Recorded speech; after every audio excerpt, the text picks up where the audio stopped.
Okay, welcome to the Wednesday afternoon meeting. Uh, I see we're swapping places on item 1 and 2. We have an executive session for collective bargaining. How long, Jessica? 20 minutes? Okay. So we'll do that first order of business, then we'll come back and get into public works. So we'll head to executive session, 20 minutes.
The board is extending the executive session an additional 10 minutes until 2:02.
Okay, we're out of executive session, no decisions rendered. We'll move on to Public Works update.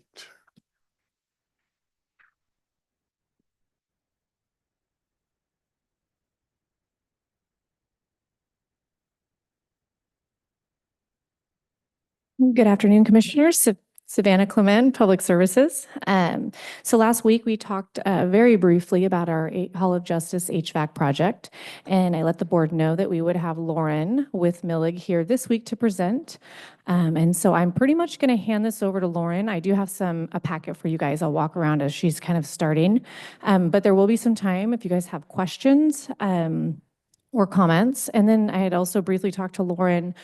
She'd be willing to come back to another meeting if you guys had more detailed questions, or after reviewing the presentation, you came up with some additional questions. So that's also out there. So I'll go ahead and let Lauren start.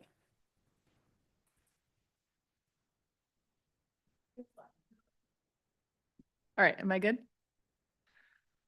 All right. Good afternoon. Thank you so much for having me, inviting and letting me have a few minutes to speak. I prepared a presentation. It's about 15 or 17 minutes. I think Savannah put about a half an hour block, so there should be plenty of time for discussion afterwards. What I was basing the presentation around today is, I know that we have two new commissioners. I was here and have presented and talked with the board previously. So I thought we'd start off just by introducing our company and what we've been doing here. Really just give a high level summary of the problems that are going to be addressed by the project and where we are today. Pretty high level. I'd be happy to come back and explain more details, technical solutions. I'm very involved with the project, so I can answer some of those questions today, or we could get into the nitty gritty details if you'd like. Starting off just with an agenda, I'm going to quickly introduce Millig. I'm going to talk a little bit about our experience and our presence with similar recent projects in the area. We're going to talk about the HOJ project background, the status of where we're at, and then what's coming up next. So we are Millig Design Build. We are a integrated MEP design firm and general contractor. So integrated, that means like our engineers sit side by side and work hand in hand with the builders, with the construction folks on the implementation side. We specialize in projects that improve engineered systems. So that includes infrastructure renewal, building health and safety, and energy efficiency. This is our team members. We're about 37 people. We have engineers, folks that work in the construction, like pre-construction, site superintendents, construction managers, and then our client support, which includes accounting and HR and client support on projects. Lauren, I don't want to interrupt your, Yep. but what would be the difference between Millig and say the traditional design and construction process? I think that might be an important distinction from what maybe the new board members have seen in public meetings versus kind of how we're tackling it with Millig. Sorry to interrupt. Yeah, no, that's great. Thank you. A lot of public works projects are done design, bid, build.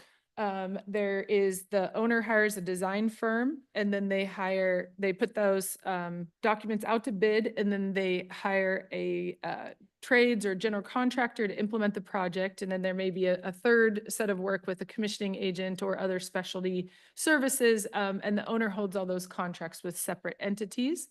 In Washington, one of the most common ways that public entities get work done is through design build or other turnkey similar method. We are Millig Design Build. We're a design build firm. And so that means that the county holds one contract with us, and we deliver all of the design and construction and commissioning of the project all under one roof. I'll kind of mention this later, but it's all completely open book, and it's project managed by the Washington Department of Enterprise Services. So there's a DES project manager assigned to the project.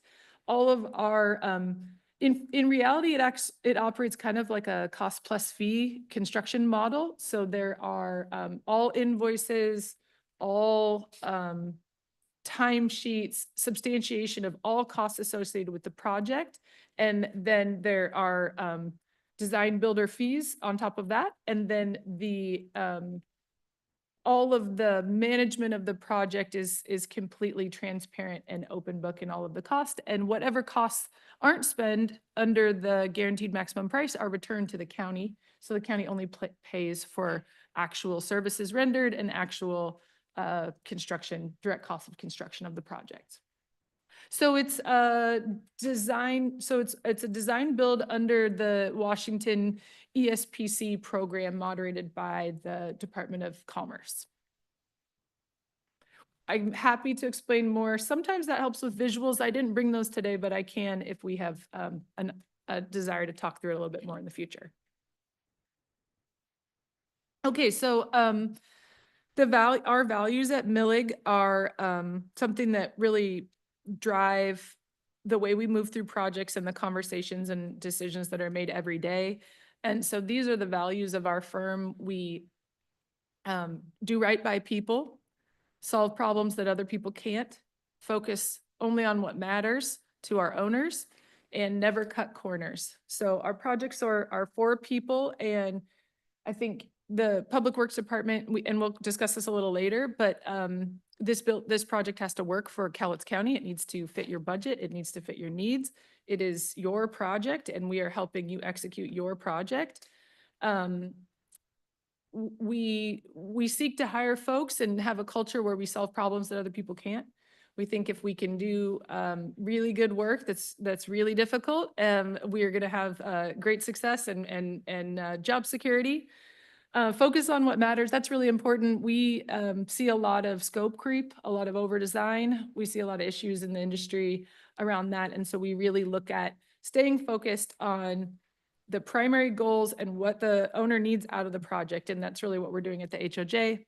And then obviously never cutting corners. That's do it right and do it right the first time.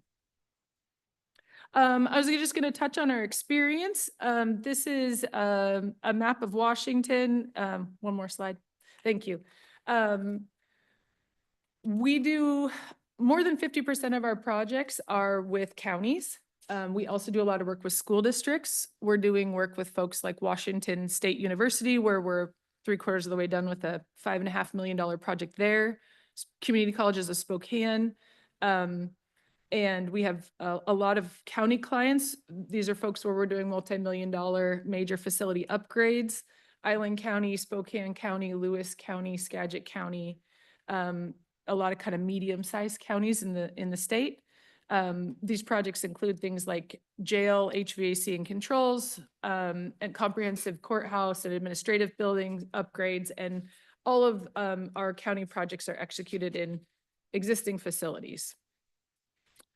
So on the next slide, I'm just highlighting one recent project, and it's one where it's pretty important to kind of why we're sitting here today. During the competitive selection process for a partner for the county about a year ago, part of that process when Millig was being considered was our work at the Lewis County Jail. So the county sent the Public Works Department and the facilities, some folks from facilities down to inspect that facility and interview the folks at Lewis County.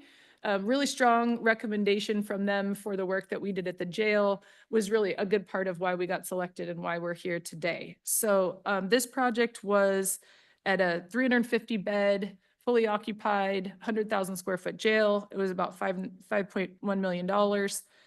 Where we planned, designed, and constructed a full HVAC and control system upgrade. Very similar in content, age, equipment types to what we have at the HOJ. There's a quote here from Doug Carey, the Capital Projects Director, kind of just saying that Millig really went above and beyond, helping try to get the best value for their money,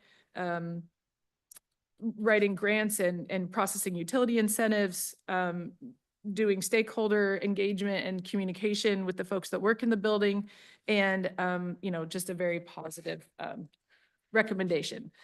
On the next slide, I'm just highlighting some of the results of that project. First and foremost, 0 accidents, 0 safety violations. We have a full-time on-site site supervisor, safety meetings, job hazard analysis, PPE. We had a couple of really complex crane picks there that went off without a hitch, where we had to coordinate with Dairy Gold across the street and the fire department and the city and the county, and everything just went great. So this project was completed under budget. Energy savings a year out are exceeding all of the projections. We were able to obtain about $300,000 of outside funding to help support the install of the project, and the staff in that building are really happy. So that's kind of a project highlight of, I personally managed a lot of that project, and yeah, that's kind of part of what got us selected here for you all. So now jumping into the HOJ project,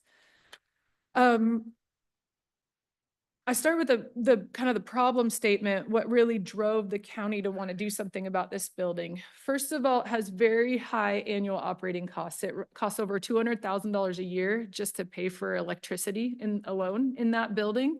And there's very excessive annual maintenance costs, kind of a lot of ongoing issues. There's major comfort and code compliance issues. The judges, sheriffs, lawyers, the staff areas have poor ventilation, very poor temperature control. You also have in this building some Federal Pacific electrical panels that are recalled. They're banned, and they have these things called stab lock breakers that are a spontaneous fire risk and are a pretty serious issue that need to get cleared out of that building. They were recalled like a decade ago. So that's kind of an issue there. A lot of the controls issues are related to failing the next 2 bullet points, an obsolete control system at this building and failing equipment. So there is, we'll talk about this on the couple slides, but there are still pneumatic controls original to the 1973 construction, and those had a Siemens overlay put on there. And that Siemens system at this point is like 20 years old, and it is very outdated. They really can't control the building. The building's really running pretty wild. Failed and failing equipment. Some examples of that, you've got seized pumps on the perimeter hydronic system. You've got actuators and dampers that have failed. You've got clogged reheat coils. There's really a lot of issues in the building. The next 2 slides have the primary system, describe at a high level the primary systems and some of their deficiencies. You've got a large 1.2 megawatt electric resistance boiler that produces all the hydronics. You have no natural gas to this building. It's all electric. That boiler's 50 years old. You've got a heat recovery chiller that's in good condition. However, it doesn't operate as a heat recovery chiller. Heat recovery chillers can generate hot water and chilled water simultaneously. This chiller just operates in cooling mode only. It was a heat recovery chiller because this system used to be tied to a ground source loop. A loop of water from the building used to go under the First Street there across to the field on the other side where there's a ground well. That system has been problematic, had a lot of problems, and was non-functioning and has been disconnected from the building at this point. And so that system is non-functional. But you have a lot of remnants in complex hydronics from that system. The building controls, you've got original 50-year-old pneumatics and many failures throughout. You've got big compressors, air compressors, and a lot of leaks in that system that they're constantly chasing down, oil in the lines, a lot of failures related to the control system. And then you've got a Siemens digital overlay on just the primary large pieces of equipment like boilers, chillers, and the main air handler. That Siemens system it needs new firmware, new hardware. It's completely out of date. Siemens has been relatively non-responsive as a partner, according to the maintenance department, and very expensive. There's one air handler that serves almost the entire occupied area of the building, like 85,000 square feet. It has one single fan that's 50 years old that represents a single point of failure. It's in dire need of repair and replacement. The damper actuators have failed. You can see right now a 2x4 is being used to prop open the dampers to allow outside air into the building. So there's no control over those outside air levels. It is set up as it was built in 1973. It's set up as a constant volume multi-zone. So there's about 7 zones that come off of the primary air handler, and then those go out to hot water reheat terminals that are supposed to heat the air to be the correct temperature for each space. However, there's been a lot of walls moved in that time and a lot of other things done. So thermostats no longer match the areas that the reheat terminals serve, and some of the controls have failed completely. So you really have an extensive use of space heaters and portable AC units in the building. The windows don't operate, so people can't get relief from outside. I see people running AC units in the winter when their heat is blasting full on and they're very, very overheated in their spaces. So there's a lot of comfort issues in the building, and most folks have to have some kind of personal heating and cooling to stay comfortable. That's fighting the building systems. In the former 911 area, you have non-functional HVAC down there right now.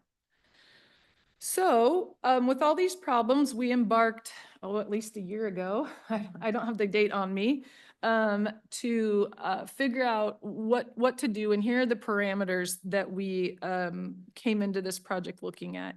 We want to lower the operating costs of this facility. We want to improve comfort and the satisfaction for the occupants. We want to eliminate the safety issues and potential insurance fire issues. We want to pursue fiscally conservative solutions that make the most, reuse what's there as much as possible and make it functional, and maximize external project funding that could come into the county to help support the project. So those are the project's objectives. This is an energy model of the facility. Changing the HVAC system is going to have an impact on the energy use. And so it's an important part of the life cycle cost assessment of different options. We use this model to model several different potential options of how to upgrade the facility. That's where I can get into more detail if you'd like. That is, an hour presentation in and of itself. But you can skip to the next slide. So I'd be happy to explain more, but ultimately, last summer, the BOCC approved the budget for the HOJ improvement project and entered into a contract with MILIG via Washington DES for upgrades of the facility, including a new HVAC system with new controls that would give superior individual control of spaces, actual temperature control, improve redundancy and resiliency, and significantly reduce the operating costs of that facility.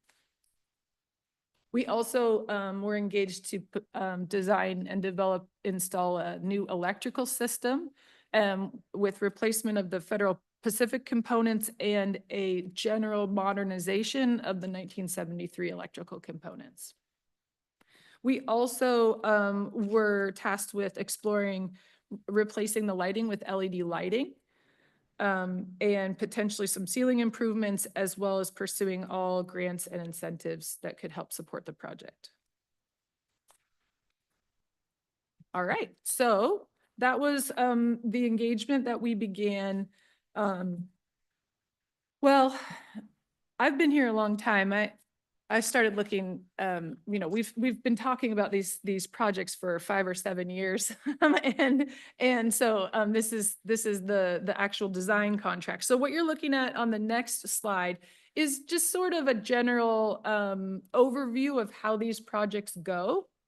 There's a scoping phase, and there's a little green check mark next to it because we're complete with that phase. We have identified the upgrade opportunities, looked at a life cycle cost assessment of competing options, done cost estimating, worked closely with the Public Works Department and Facilities Department to select some options to pursue. Then we entered into an IGA contract. That commitment was for $250,000 to design and develop this large-scale upgrade project. And then we began the design and development phase. Early in that process, we began a process of user engagement, really working with the folks in the building. I've said this to Savannah and the county team a few times in our internal meetings, but designing the solution to this project is not nearly as difficult as constructing it. This building houses critical county services. It houses the sheriff's department, evidence storage, and most importantly, 7 courtrooms, including Superior Court and District Court, whose services cannot be interrupted. And designing the project is only a portion of, it's really constructing it. It's figuring out a construction plan and a design that's going to be as constructible and minimizing disruption as much as possible. So we begin a process of building user engagement. That's where we are now. We're about to enter into a bidding phase. Then there'll be construction. At the end of construction is substantial completion. And overlapped with that is a commissioning process where we ensure that the project is working as designed per contract, and a warranty and M&V phase where we ensure that it continues to operate correctly for 12 months after, at least 12 months after construction. So on the next slide, you'll see there's just, we just grayed some stuff out and said, okay, this is where we are. We're right at the cusp. This is a great time for a presentation because we're right at the cusp of the end of the design phase and entering into the construction phase. We'll be doing bidding in early first 2 weeks of February and then developing the construction proposal after that. So this slide printed weird, but it's correct on the screen, but that's okay. The picture got kind of messed up, but on the next slide. So I just want to highlight user engagement and owner collaboration on this project. Input from the departments and the user groups within the building in collaboration with county staff has been absolutely critical to the development of our design for this project. There's been a lot to learn about the needs and requirements of the different departments, particularly the courts, in order to develop a project that can be installed without disrupting their services. So to date, Millig and our design and construction planning group has spent over 2,000 hours designing this project and developing the implementation plan for it.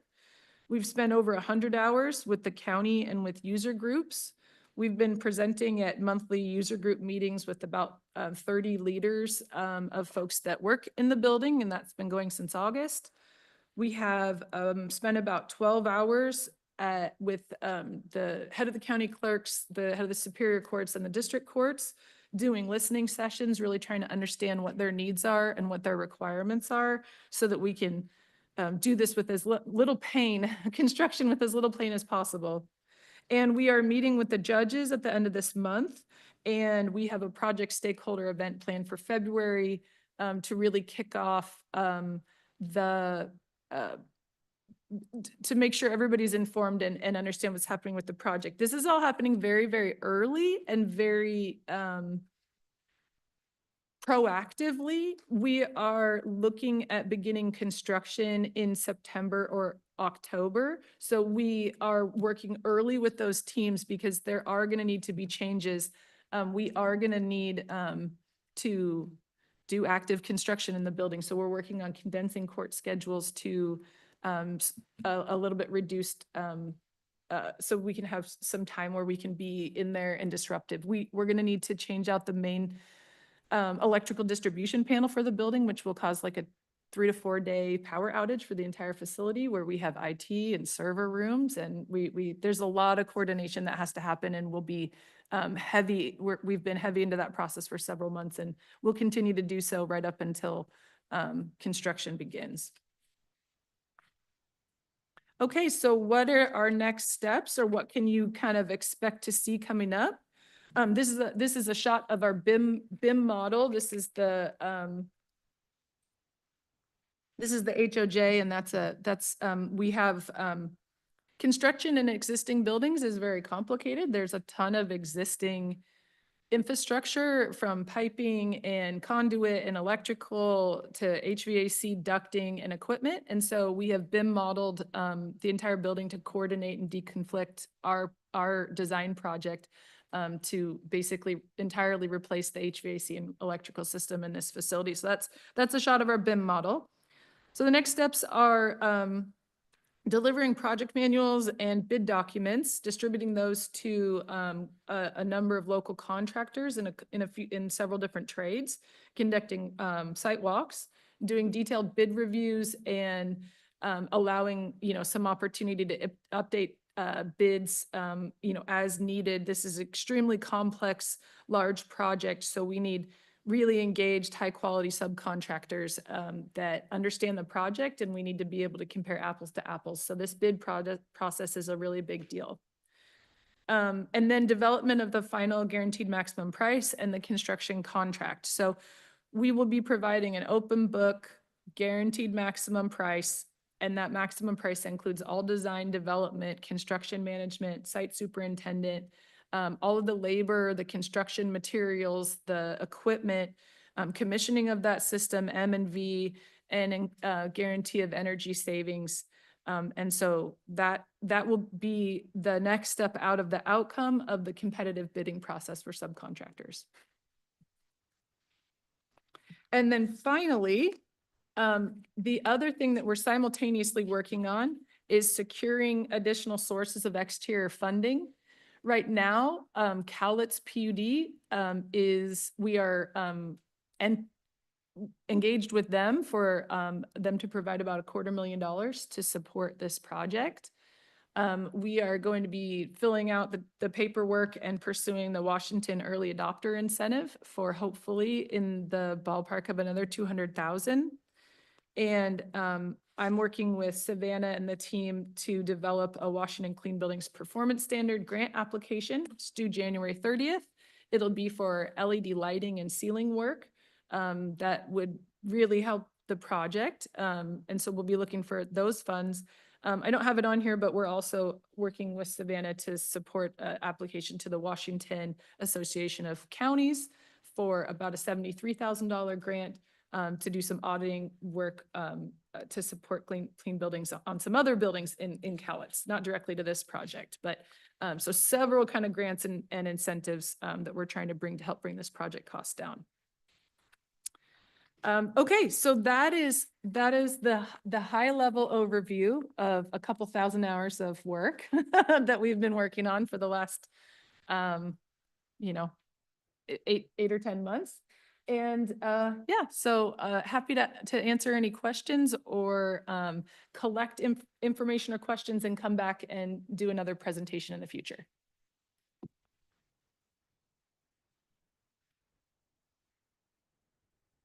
The electrical panels that have to be replaced, or how many? There's a main electrical room in the basement and it has large MDPs. Those are out of date and they don't have some of the protections that we would have now. So we're going to rebuild those with a local firm. Across the building, I think there are about 40 panels that have the Federal Pacific in them across the 2 floors. And they all have to be done in the same 4 days. I think you quoted 3 or 4 days rather than do it by compartment or by. No, you're correct. Great question. Only the main MDP, the main power to the building, that has to be replaced, and that'll cause a 3 to 4 day outage. That has feeders that then break out into like 40 panels across the building, and each of those panels will be replaced in zones.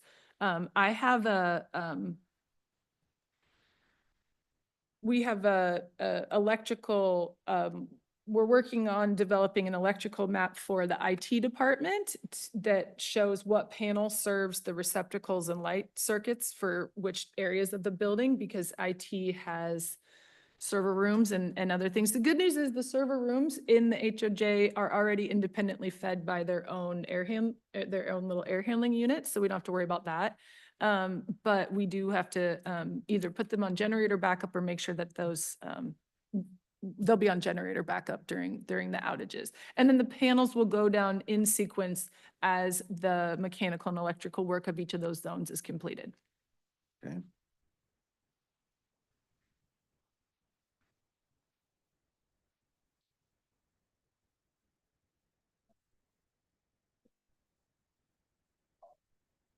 We, the estimates from, I think, the early last spring were 9 million total to the county.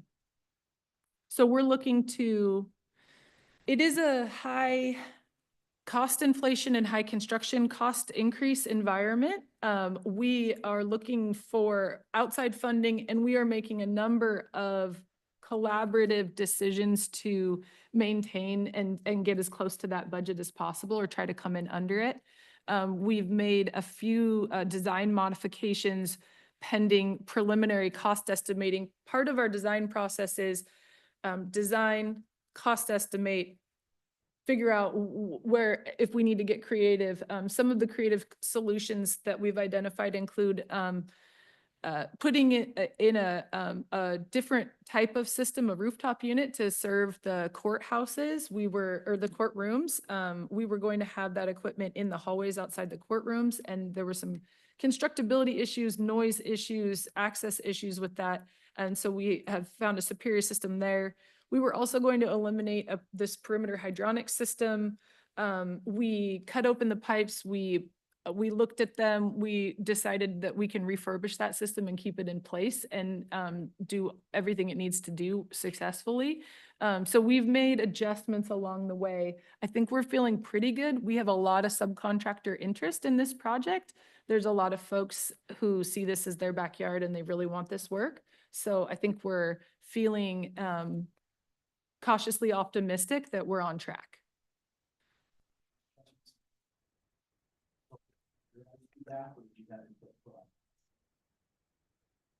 The changes to the design. We meet weekly with the Public Works Department and the facilities maintenance folks, and we sort of discuss concepts and design changes on a weekly basis. So we are absolutely doing it very collaboratively. So we sort of talk through different things, identify issues, lay out the pros and cons and the cost implications, and then kind of make a decision together which direction we're going to move. Are there design changes to take into concern the judges' issues about security in the building? Well, yes and no. We're not planning to move any walls and there's not a security budget to do anything specifically for security in this primarily HVAC controls and electrical project. However, the judges' chambers right now are very uncomfortable. It's disruptive to them at times. And the courtrooms at times are very cold, very uncomfortable. They also have some issues with lighting, some issues with glare, and the ability to see their computers. And so the goal is to correct a lot of those issues. Security wise, I'm not sure that we've had anything that came up specifically, except for that the judges will have more individual control over their spaces, so they'll just be more resilient. We will have multiple air handlers instead of just one, and so the system itself will be more resilient after this install. So it's generally helpful, but nothing specifically to security. I'm getting comments that they online can't hear you, so I don't, Can't hear who? Me. Oh, Okay, there you go. sorry about that. I noticed that you know exactly how much we're spending on our utilities costs in that building. What do you anticipate the energy savings being after this is done? You know what? I'm going to get you that exact number. From memory, I want to say it's in the ballpark of $100,000 a year cost reduction. So about a 50% cost reduction. But I will get back to you with that exact number. Okay. Just to add, so if that's just in utility costs, but we also had projected, and again, I didn't bring all the information, but our annual maintenance and upkeep costs was actually a lot more significant than the utility costs to try to just keep the current system band-aided with those costs. And I want to say that was, were we spending, is Sean still here? $1 million a year? It was a lot, which we can also come back with, but that was going to be a significant savings yearly, aside from the utility savings, was just the maintenance and upkeep. That's right. There's been mold remediation. There have been different issues in the facility that will be prevented and addressed, and as well as just a number of a huge time sink of what it takes for facilities to kind of try to keep that building, try to keep people like at least somewhat comfortable in the building. So I will get back to you with more specific figures from energy savings and other costs and maintenance cost savings, ongoing savings over time. Okay. And just one last thing, multiple times you stated that it's 50 years old, it's 50 years old. I just turned 49. Is there something I should be worried about? 49 years old. Got Yeah, it. 49, 73. Some of the equipment, the plans are, yeah, it's always, when did it get purchased? You know, maybe it's got a, some of them have nameplate data from the previous year, but yeah. So 73, there you go. And just to add, our funding source, we do have the $1 million in ARPA funding, I guess, allocated to this project. And then our facilities capital reserves for the remaining, based off of the higher budgeted number that Lauren mentioned, How much was the ARPA number? 1 million. 1 million. So with the maintenance costs that we're talking about saving, we could essentially have not recouped it, but made that up in 10 years is what we're looking at. Generally speaking, yes, Maybe. maybe. Yeah, get those numbers. Hoping it goes down. Yeah. Well, I appreciate your time. I will provide Mike and Savannah with the detailed information. I'm happy to tell you more about exactly what we're doing where and what design decisions are being made. But it's been a very positive and collaborative experience, and we're really spending the bulk of our time at this point planning construction. The courts cannot have loud disruptive noises during court, while court is happening, while witnesses are testifying. And so working around the court system, we spent about 3 months trying to figure out how to move them out of the building if that was possible. And we kind of interviewed many local resources, including Kelso School District and the Event Center, and inquired with churches and theaters.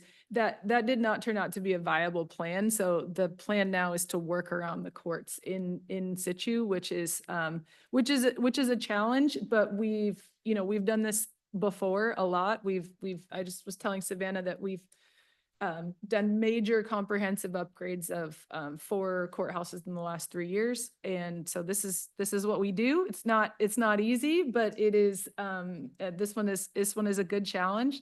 But we feel confident that we're building a really good plan, and we have really great collaboration and a great kind of understanding and team spirit with everybody involved in the project. So anyway, happy to come back here or present more. Thank you so much for the opportunity to share and for the opportunity to work on this exciting project. Thanks, Lauren. Thank All you right, very much. thank you.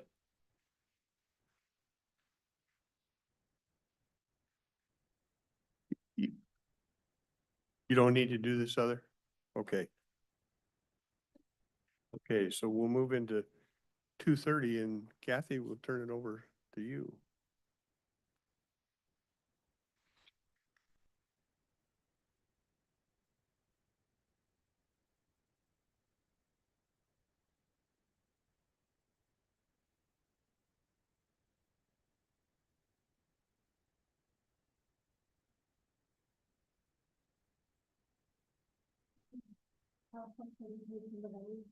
Just in case We have technical difficulties.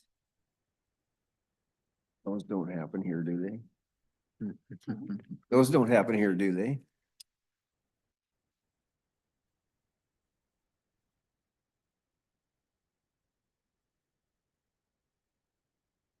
Thank you.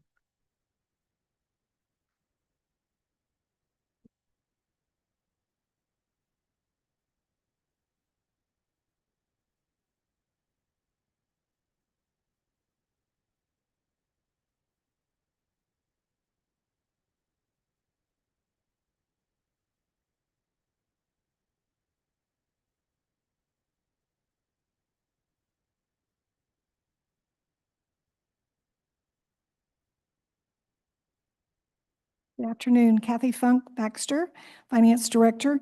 And today I'm here to talk about membership dues that serve countywide and that are primarily paid out of the non-departmental general fund budget.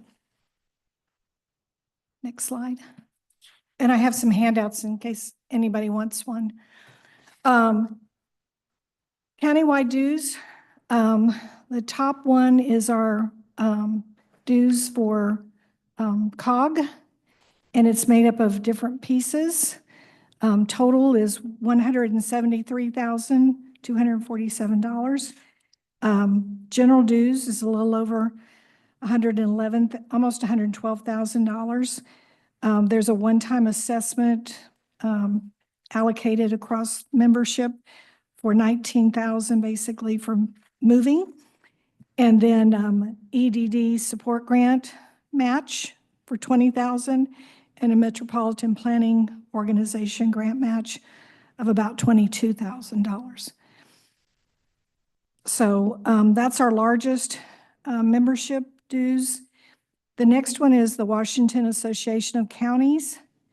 Total there is $45,246.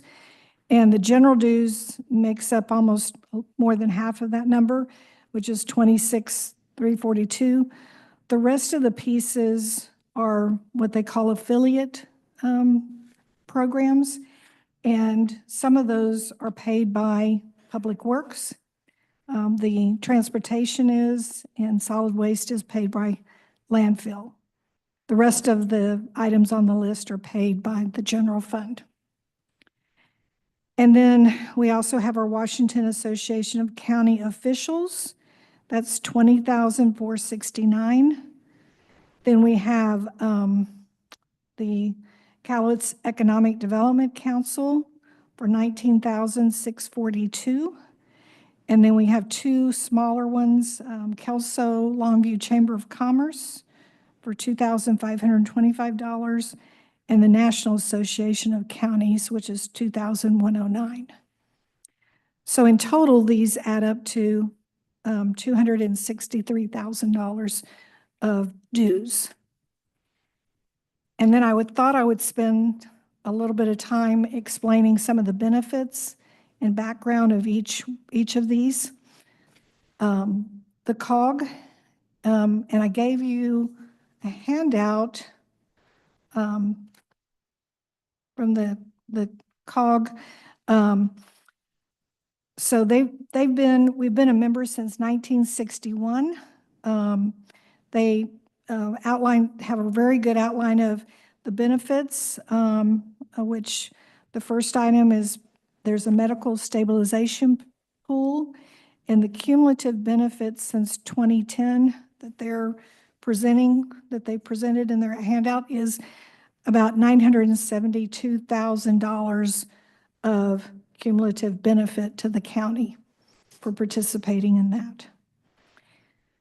They also have a transportation planning, direct funds to the county for some various projects, which are on page 2 of their handout.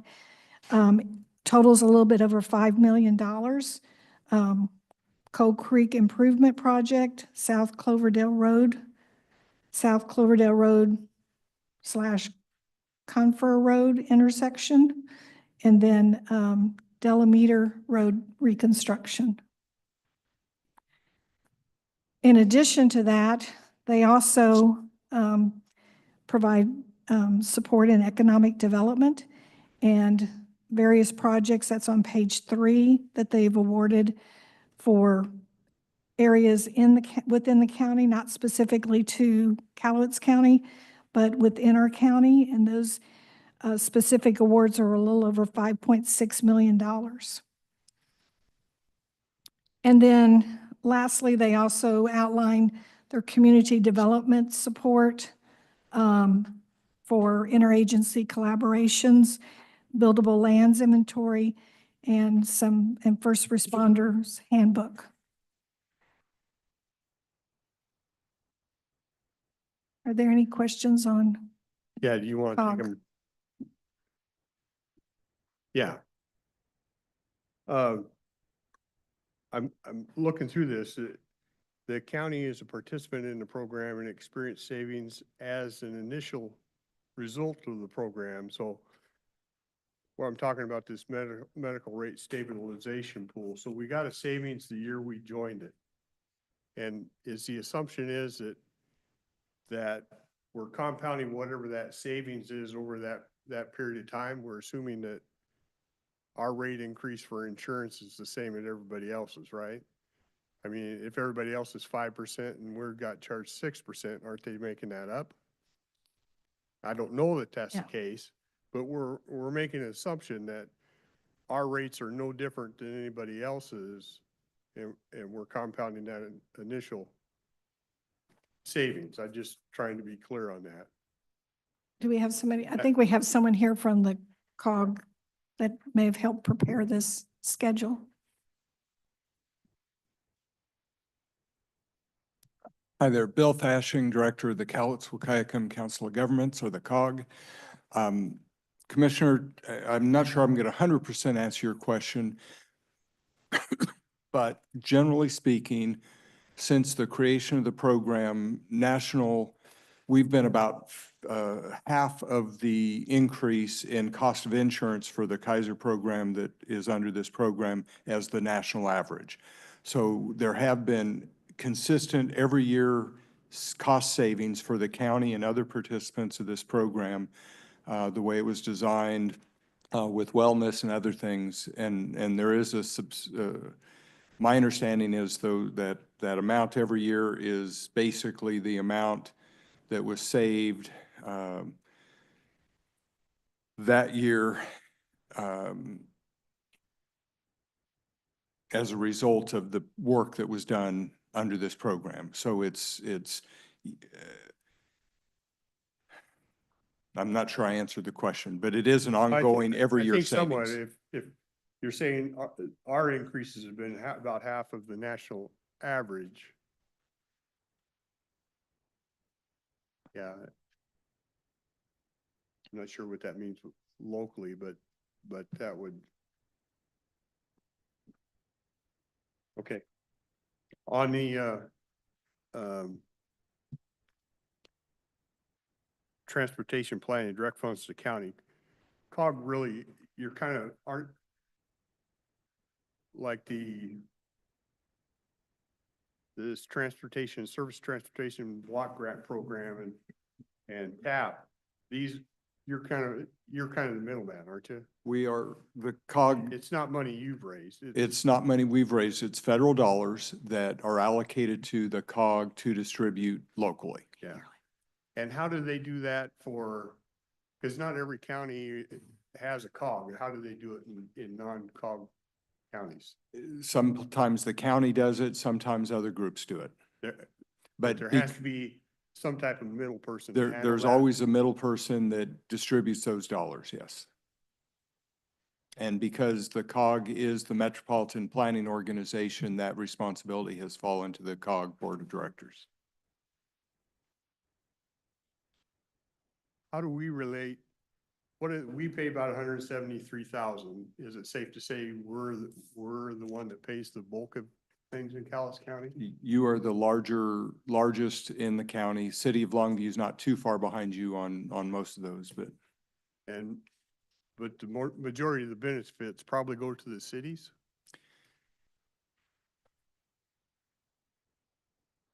Because that's where the That's where the population Stuff is. is? Yeah, that would probably be accurate. There are some programs that the county might benefit more than the cities, but generally speaking, it's um, more of the dollars, like the economic development dollars, have gone to the cities or the ports.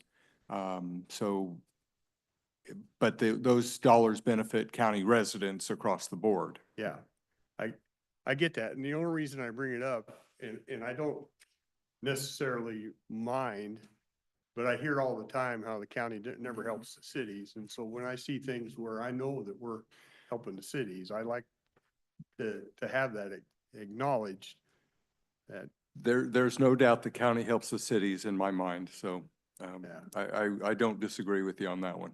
yeah, as most know, since I become commissioner, I attend a lot of the city council meetings, and the reason behind that is, once they got used to me being there, is I'm listening to see if there's something that pops up that maybe we can help them with. I'm not, as an example, the Catlin project for Kelso came up in their city council.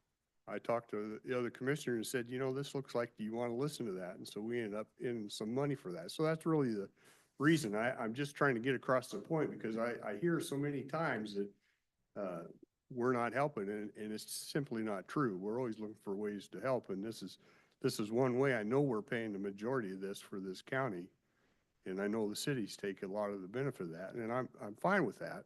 It just, I guess I'm just wanting it recognized at times.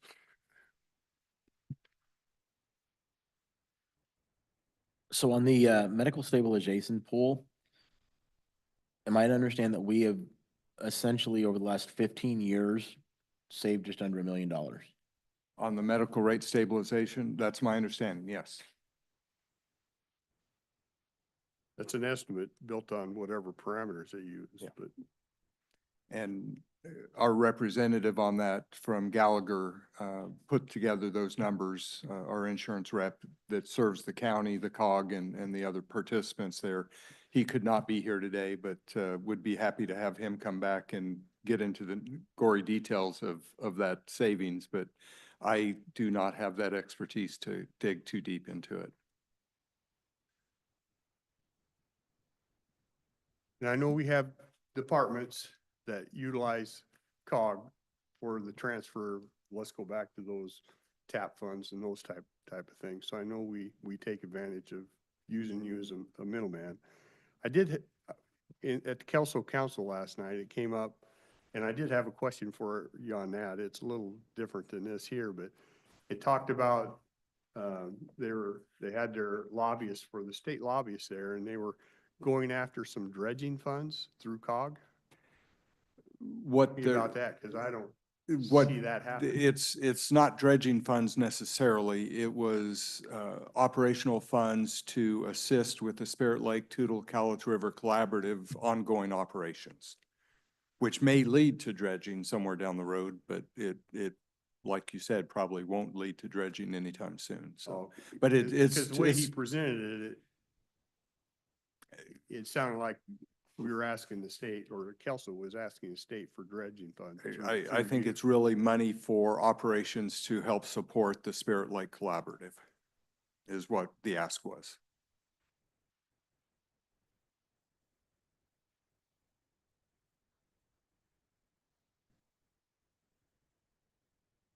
Questions I had on COG. I got one more, maybe a couple. With some of these bullet points here, are some of these things, these funds and these awards and things that we've got, are we not able to get those through other means in other departments? The surface transportation block grants are distributed by the COG Board of Directors. And so they come through us, period. The economic development dollars are distributed technically through US EDA office, but no one in the county would be eligible for those funds without the COG's Economic Development District and the Comprehensive Economic Development Strategy that we create every 5 years. So could it be someone else? Yeah, but at this point, it is the COG that makes us eligible for those EDA dollars.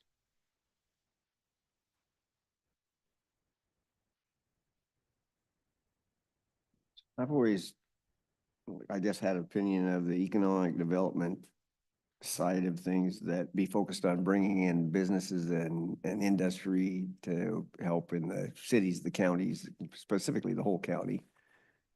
Uh, I don't, am I missing something in here that tells me that you've brought any businesses or help support getting businesses into the county? Let me take a step back, and we've got the Cowlitz Economic Development Council, which is also on the list today for funding, and the COGS Economic Development District, and there's two separate distinct functions between those two. The CEDC's role is the business development, business attraction. Okay, The economic development role, economic development district role is more from a planning perspective. We get planning grants from the federal government to help spur and look forward to put together economic development plans to build a stronger community, stronger region. We have, as far as implementation elements that we've taken on, because we don't want to duplicate what CEDC is doing. So we've been focusing in on some of the background economic development issues like childcare, building the entrepreneurial ecosystem, trying to help small businesses grow and prosper. Some of those types of things we've looked at where CEDC is actually working with businesses that are here to help them grow and expand, the larger ones, and then also working to attract new investment to the community. So there is a separation that I think is fairly clear. I sit on the CEDC board. CEDC president sits on the COG board. So there's that communication and ongoing back and forth from my perspective that avoids duplication and hopefully keeps us all focused on building a better community. Did I answer the question? I believe you did an excellent job. Thank you. So essentially, the COG is a broker to us for these services that you guys have consolidated. I like to call us a catalyst in many cases. You know, we're out stirring things up, trying to make things happen that are positive for the cities, counties, and other members. And we do have school districts, fire districts, water sewer districts as members of the organization. So we're constantly, as Commissioner Dahl said, I attend not quite as many meetings as he has lately, but I try to attend a lot of those meetings and listen and learn and watch for opportunities for cooperation and regional cooperation to move things forward that aren't moving forward today. So. Yeah. But I think in a nutshell, you're real close. If we didn't have COG, we'd have to find, in your terms, another broker. Yeah. And I'm sure there'd be some kind of cost associated with it. I couldn't tell you what that would be or whatnot, but you have to have, for some, it's almost like in Gina's world, to get some of the services, they have to go through some other program to get there. It can't be a direct thing. And if you want my personal opinion, I think it's set up that way. They protect themselves. But if you didn't have the COG, you'd have to have something, and I don't know what that would be, but you'd have to have that function. So I guess for me, the bottom line is for the dues that we pay, do we get the value that we need? I mean, do we get more value back than what we're putting out every year? Well, that's where I was kind of going. And once again, I'm just going to give you my personal opinion. I don't think the county gets back so much, but we do help. It does help the cities, and I'm okay with that to a point personally. I mean, everybody has to make their own decision on that, but I know that we pay the brunt of this thing, but it does have some benefit to the cities, and I'm okay with that because they're in the county, and I do like to take care of them within, or help them within reason. Yeah. If I can add one more thing, Susan Eugenius is here. I think she's still here. Yeah. So I'm going to talk about her since she's sitting behind me, but she approached the COG a few years ago when a new federal program came out called the Safe Streets for All program with new funding source. And she encouraged the COG to apply for money to do comprehensive safety action plans for the county and the cities within the county. So we went ahead and applied for the money. The county actually paid a portion of the match dollars for those federal dollars. The cities paid a portion of the match dollars for that as well. But we completed the comprehensive safety action plans in conjunction with the county and the cities, probably saving Susan 100 hours.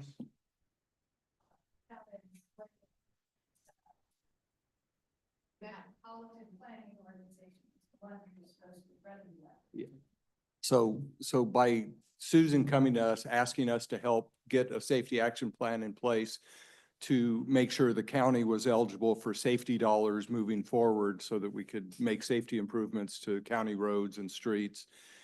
The COG stepped in, did the safety action plans with cooperation and support from all of the agencies, and kept, each of the cities from doing their own safety action plan, keeping the county from doing their own safety action plan. So we have we will at the end of next month have a comprehensive safety action plan for Cowlitz County, the cities within, plus Rainier, Oregon, which is part of the Metropolitan Planning Organization planning area. So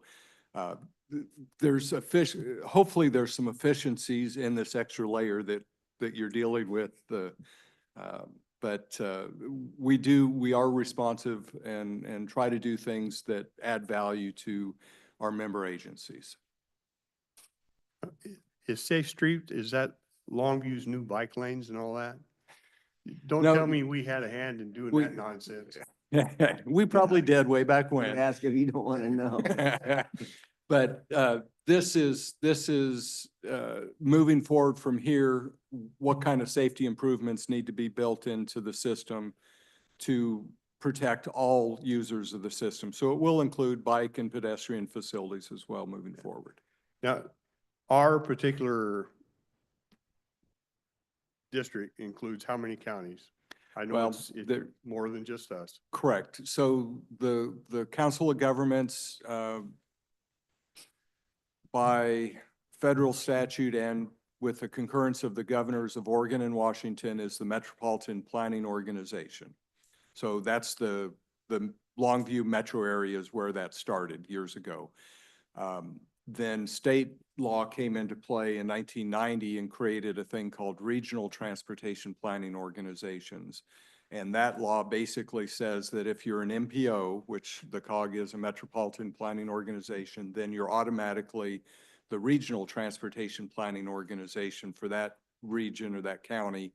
And all of those were encouraged to take on additional counties and have regions larger than just the MPO county in most cases, or at least initially that was the idea.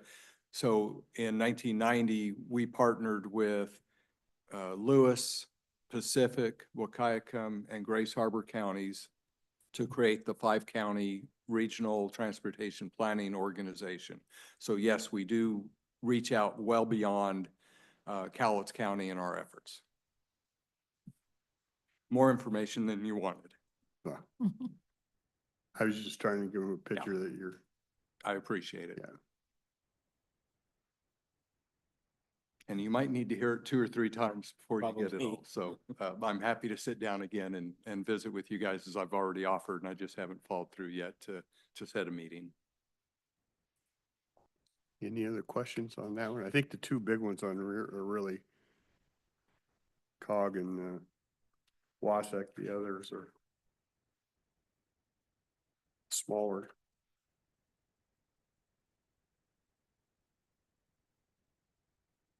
I don't want to belabor it. If you're done, I'll go back to the other seat and let you guys move on. Thank you for your time. Thank you. So the next membership that we have, and I have a slide on that too, is the Washington Association of Counties. It was created in 1906. It serves 39 counties. Voting members are commissioners, and then the other affiliate associations basically have their own billings, like I said. Only 2 of those are actually billed to outside the general fund, Everything else is paid from the general fund. And they serve as a forum to build a statewide county legislative agenda. And they have lots of information on their website about that right now. And one of the items that I plucked from their website is their support of the critical facilities for rural counties, which we qualify for that. And then they have additional member resource, and I used an example. They have they post a county commissioner's guide on their website. That membership in total is $45,246.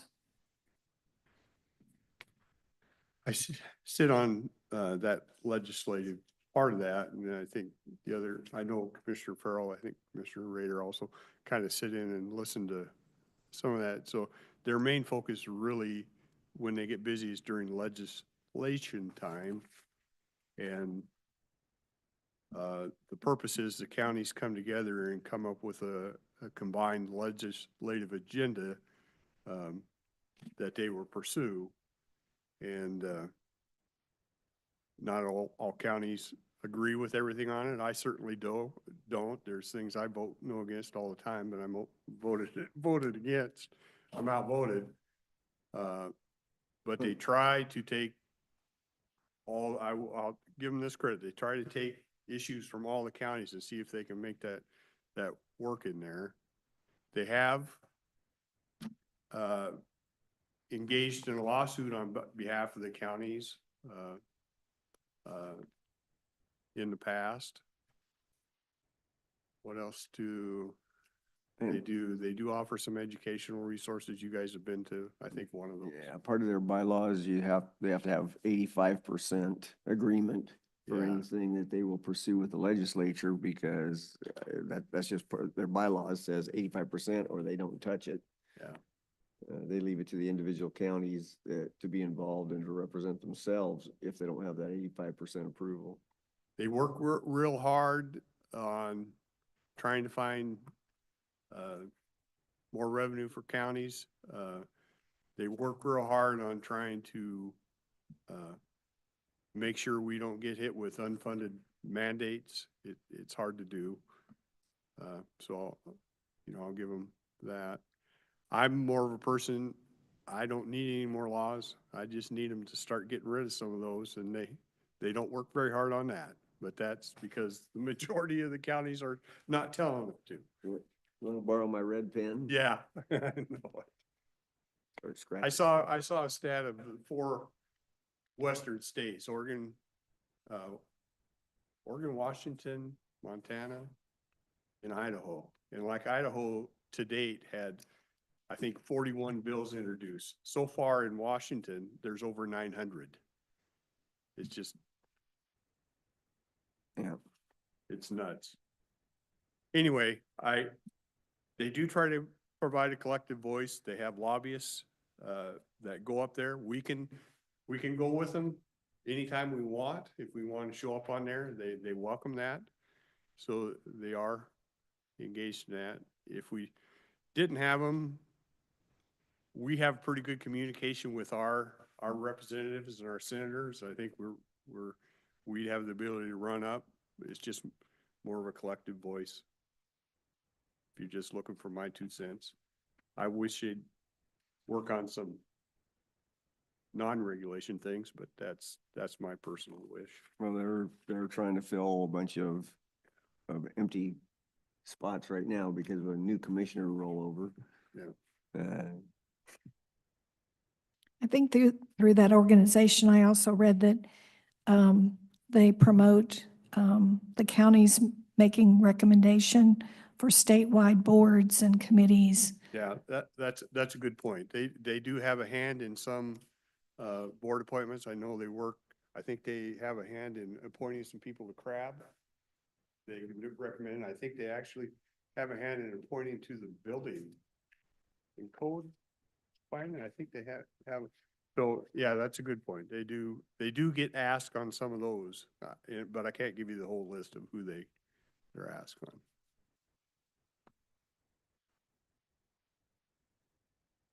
on. Okay, if there's no more questions about that one, the next one we'll jump to is Washington Association of County Officials.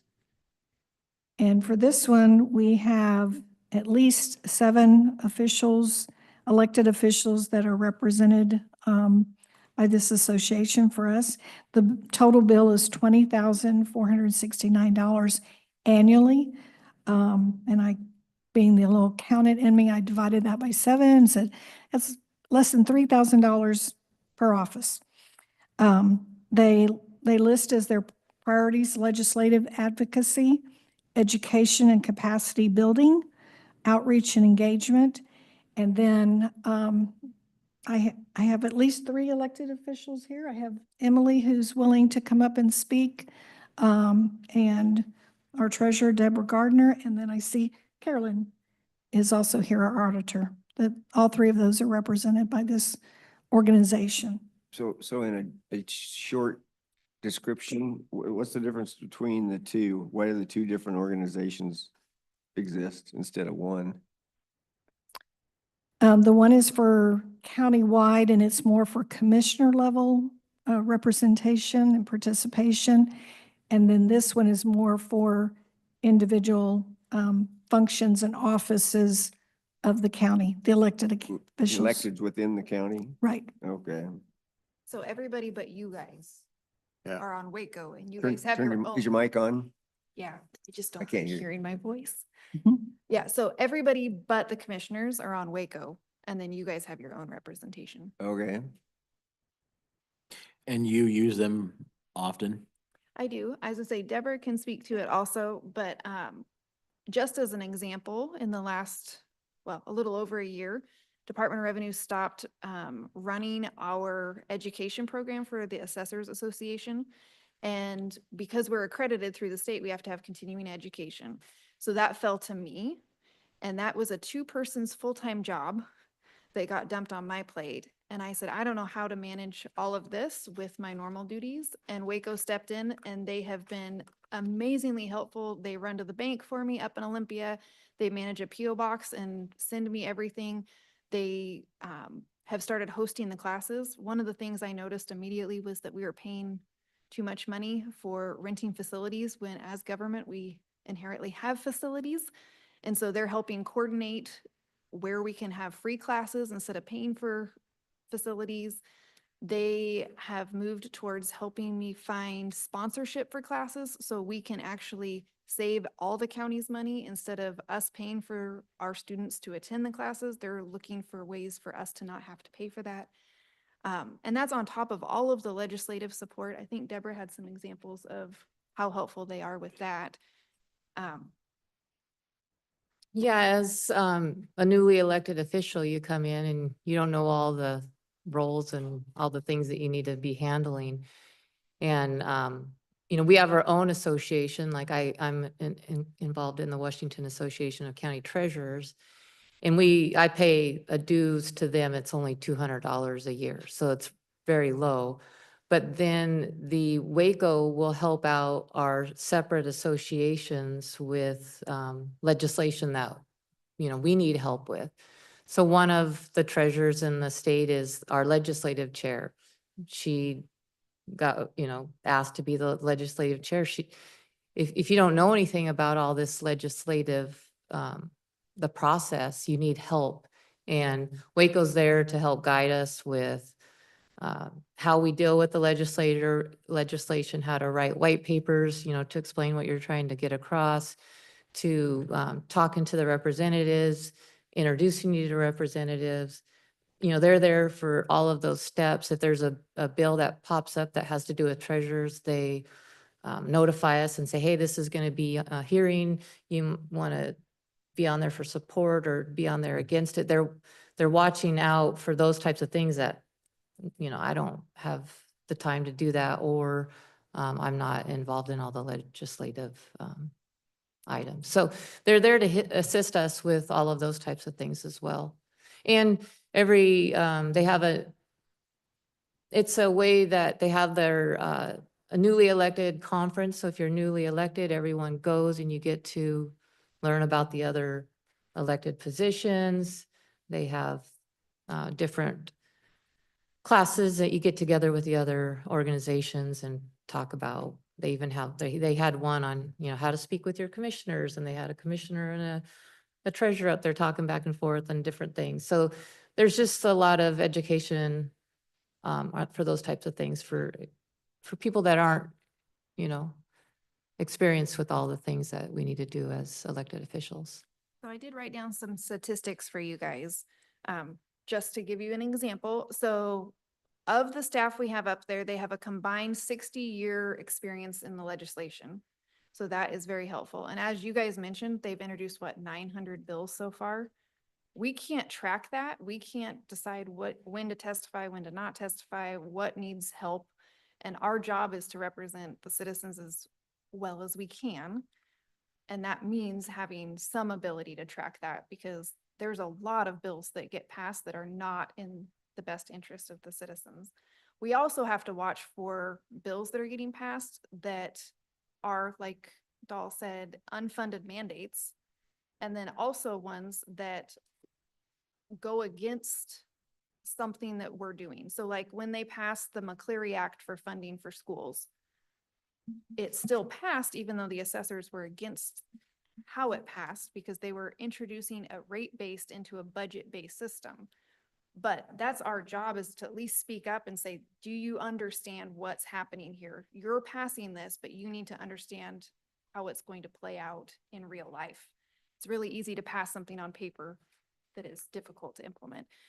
But Waco has helped us pass 41 of the proposed priority bills since 2015, which is a pretty good number.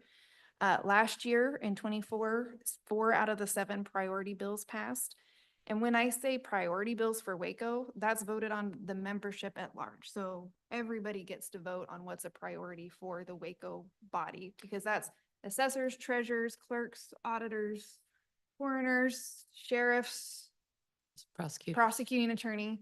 So everybody gets a say. And one of the things I like about it is we all get one vote. It's not like King County gets 50 votes and I get 1 vote. We all have a say. So that's one thing. They are into education. They have an education hub that provides 62 different trainings available online. Every second Wednesday of the month, they do what's called a packed lunch series. And I'm on their education committee, so we pick topics that will be of interest to other electeds.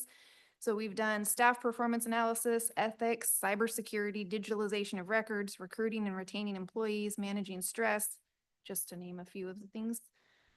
They do help with like press releases, social media content, all that stuff for all the affiliate programs.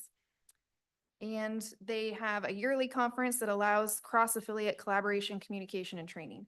So a lot of times the assessors talk to the assessors, the treasurers talk to the treasurers, but there's a lot of things that touch both groups.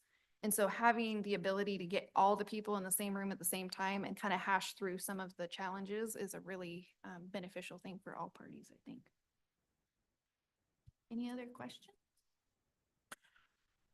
With your department specifically, Emily, what would you say if you had to go and hire out everything that you just described would cost us? So much more than we're paying, so I don't know. I don't know how much a lobbyist costs because I've never hired one. If I were to run that at half the cost of the attorneys that typically get used, we would get maybe 4 or 5 hours worth of a lobbyist for the price it costs us for the year, so. And that's representative of 7 of you. But at the same time, it's a small group working for a big collection of people, right? And so if we were to have something that was really important to us, we would have to decide whether that lobbyist that's split amongst all 7 groups can facilitate that, or if we would need to hire an outside lobbyist, depending on the weight of what we're trying to pass through. If it's just a little bill, I think it's great. If we were trying to pass, invention of the wheel, we would probably want more help with that.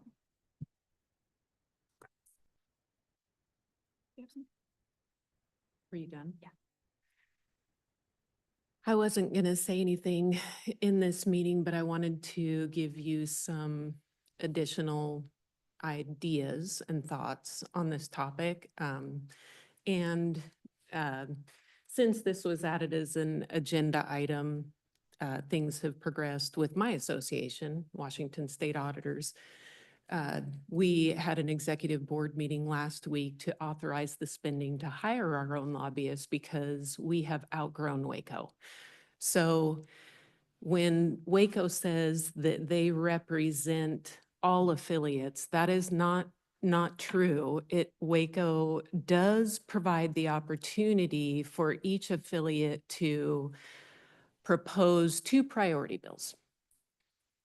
That's wonderful, and we get a lot of support on that. However, our problem isn't the same as, say, the assessor or treasurer. Rick was talking about 900 bills being dropped. Well, 40 of those are in elections alone. Is Waco representing us in helping defend ourselves against those bills? No, they can't. That's why we have to hire our own lobbyist. And so far, we set aside $15,000 for this legislative session. So who picks up the cost? The counties. That'll be allocated between all counties based on population, and the counties will pick up that cost.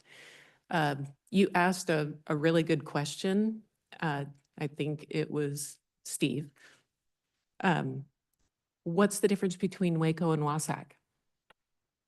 The answer you received, I think, was incomplete. There isn't a difference. The idea of merging Wasac and Waco is not new.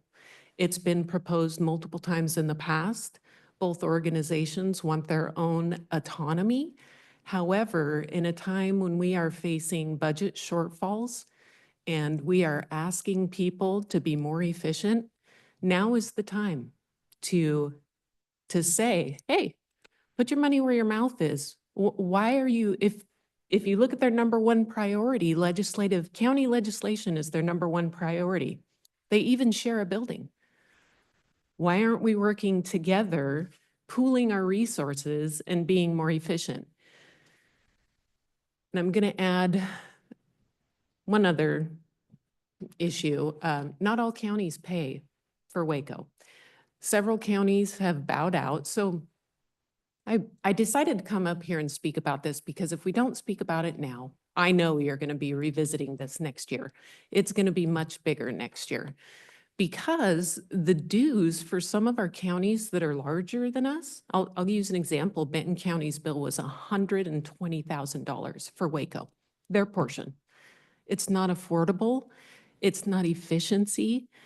And they're not getting the most bang for their buck. So while they are serving part of the affiliate, I guess it's the efficiency of some of their claims. First of all, the merger between Waco and Wasac, that should be first priority.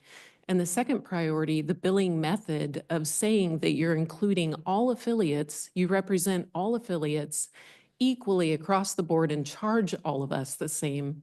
We all have various needs. And many of us don't participate because, unfortunately, we have more needs than they can provide.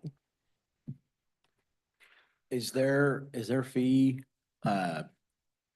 proportionate to the population density in the county? Is that how they come up with what we pay?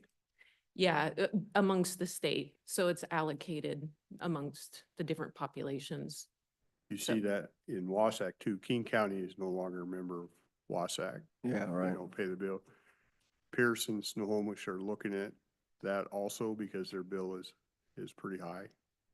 Those are the discussions that I'm talking about, that I don't want to see these organizations go away. They do good things. What I would ask for is for them to try to create better efficiencies, recognize that counties are struggling rather than, offering big raises for their staff and growing their services when we're leaving, try to find efficiencies and helping us counties through it. So if it doesn't happen this year, I'm assuming that they're going to be forced to make some decisions next year because I know some counties are definitely looking at backing out because of the costs.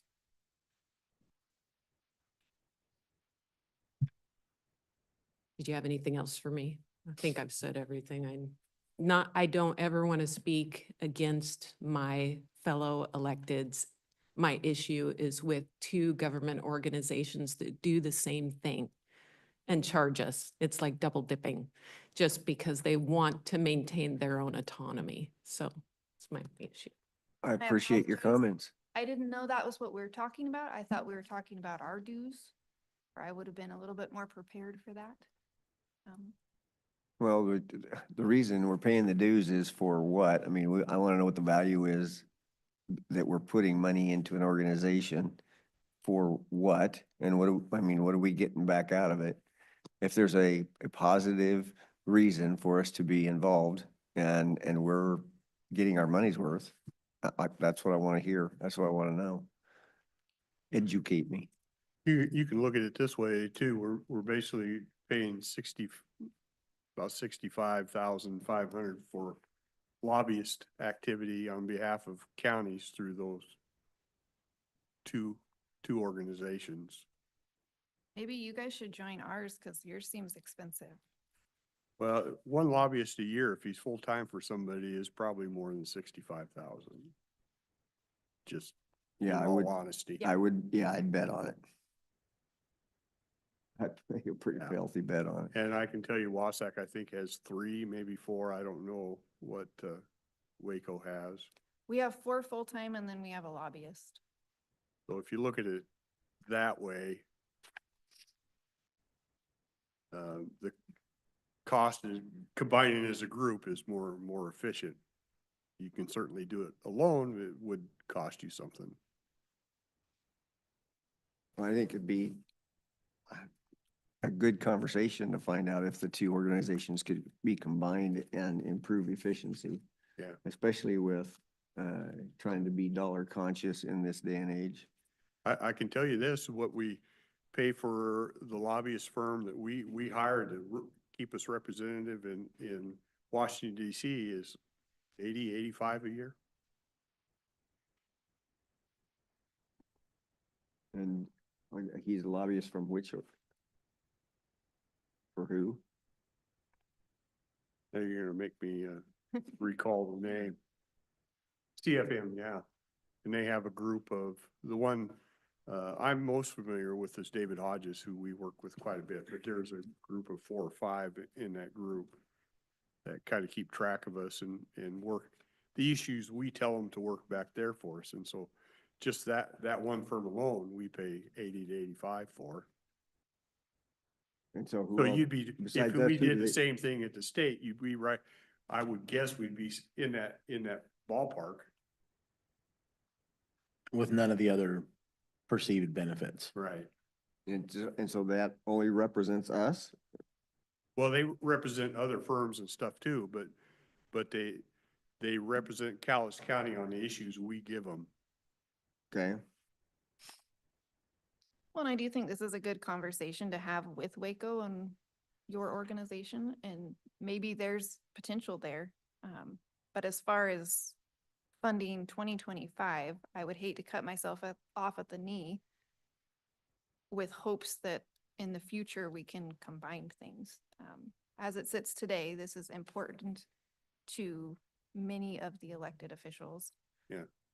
Well, I think Carolyn was getting to the point where these two organizations need to get a little more real and have a conversation. Well, and as she said, they're in the same building. I don't see that this would be a hard conversation for them to have. Yeah. Well, it's a very valid point, and I think what we would be dealing with is egos, maybe, is what the problem is, and that's not something we're gonna be able to solve here. I just want to make sure that we're getting the best bang for our buck, just due to the fact that dollars don't come easy today, and Agreed. if you guys feel that this is a benefit that you're getting and the $20,000 is a small portion, or it's a small amount of money for what you're receiving. That's why I asked specifically your department. If you felt that it was worth us spending that, then that's what I wanted to know. And the other electeds do care about this. Ryan's in court today. Stacy was on another meeting, and then Dana and Brad are also out of town. So it's not that they didn't want to be here. They just had other commitments. They couldn't be here to talk to you guys today.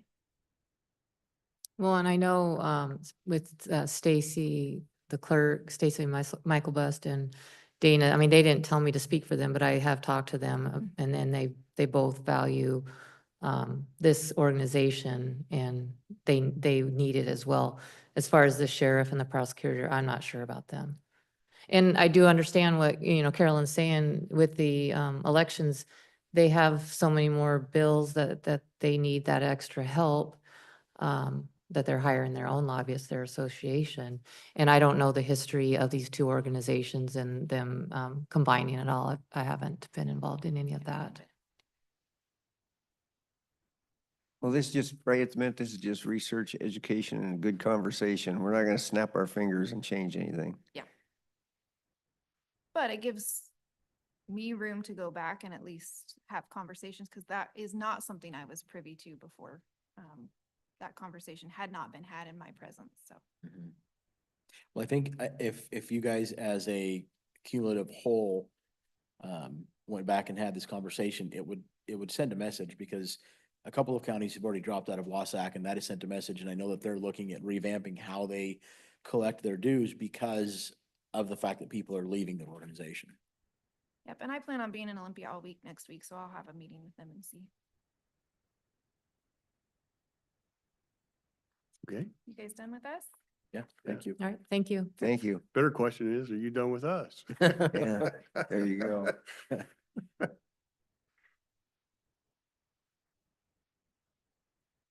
Okay, the next largest membership is the Cowlitz Economic Development Council, and that's a little over $19,000. And I did have like a little handout, I cut and pasted from their website, some information. I know that their person is out of the office right now, and so not available to be here to speak on their behalf. They were established in 1979. They promote job creation and investment. And I added this little blurb: job creation and new investment in our county would equals revenue that's generated basically through property taxes, sales taxes, things like that. So generated for our county services. And they are designated in the past, and they've sent out a request recently, as recent as, I guess, yesterday or today, that they're requesting that we designate them as an associate development organization, so they can submit that to the Department of Commerce, and that's for a 2-year period. Yeah, they have been acting as I called them this morning because I said I haven't seen this before. And they've been acting in that capacity for us. We just have to renew it every couple of years through the Yeah. Department of Commerce. So it's a function they have been doing for us, yeah. And then they've also, and I just wanted to add that we as a county have supported their organization, their operations with $50,000 annually for their personnel to promote tourism and job creation, Right. in addition to paying this $19,000 in membership dues. And that's from our rural public facilities sales tax credit. Right. You know, I've kind of known them since back in the day when I was with US Bank and they had an office in the US Bank building. And I know they speak for Ted. I know they work hard. Their biggest hurdle to overcome to getting people into Cowlitz County is not Cowlitz County. It's the state of Washington. It's every time they bring somebody in, the state of Washington files suit. You guys see it. And that's the biggest detriment. So I think they're, in my personal ones, I'm just giving you a personal opinion again, I think they work hard to bring it in, and they're fighting the same things we fight, is we have an overbearing state trying to determine what's best for us down here and not allow some of this stuff in. I think Ted and his staff do I know they're busy and they do a pretty good job. They talk to a lot of people and try to promote our area. We got a lot of great assets to promote. We got a port down there. We have, goodness, we have a place that has a dock you can. Yeah, you can buy. Deepwater You Port. can't do that anymore. We have an airport that'll handle jets and we have a lot of benefits. We're by I-5. It's just that we get ramrodded by the And we got state a rail. lot. And we got rail. Yeah, and we got rail. So I don't personally have my personal opinion, and I don't have any trouble with this. I think they're doing the best they can, running into the same roadblocks we run into. Are there projects or anything that we can look at historically that we can quantify to say this is what was generated by this council? Well, I know they worked a lot with, West Rockwell on that new plant out there. When I went out and visited the people that make the pipe and stuff, it used to be, it's in the mint farm. It used to be a metal resalvaging plant. They worked a lot with to bring those into town and make the plastic pipe, you know, like the culvert type Culverts, thing. yeah. I guess is a better way to say it, the culvert type stuff.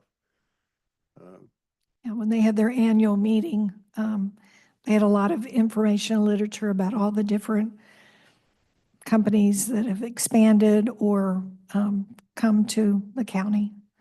So, Yeah, not having much experience with a lot of these groups. I know that in the private sector, a lot of these things turn into social clubs so that we can just go, have a reason to get together and have a meeting and stuff. So it's good that you have experience with them, Rick, to say, yeah, this is a good value for us. And I think Bill can probably confirm this. It's just not public officials that are part of CEDC. There's actual business owners. Brian Magnuson would be one. He had the cable. He was a builder in the past. The Lemons were part of that. So it's a good combination of actual enterprise and government all trying to work together. I think I didn't misspeak there, right? You are correct. Yeah. and then I didn't have much information on the Chamber of Commerce or the National Association of Counties. Those were very small items. So these bills, we're receiving these. We've already received a couple of them, so that's why I'm bringing them here today to ask for permission to be able to release payment, process payment. And I can, if you want to go down the list and say approved, or if you want to just say all of them are approved, I don't know how you would like to do this. Once again, I'll just reiterate that we did include these in the Yeah. budget. Yes, they're in the budget. And the former commissioners just put the stipulation that this new commission say, keep it in the budget and go ahead and pay. And I think that's what you're looking for today. Right. So if you have exceptions or you want to take them individually or just in mass, I'm open to however you, if you're comfortable with what we're doing here. Some of these, you would have to find a way to replace some of the stuff before you got rid of some Rid of of it, it, to be yeah. honest with you, right? Obviously, yeah. Yeah.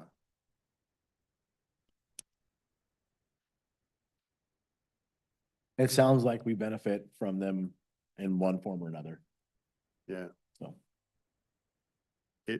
If you're, well, I'm chair, I'm really not supposed to do that. I've got no heartburn over just leaving it the way it is. Okay. Me neither.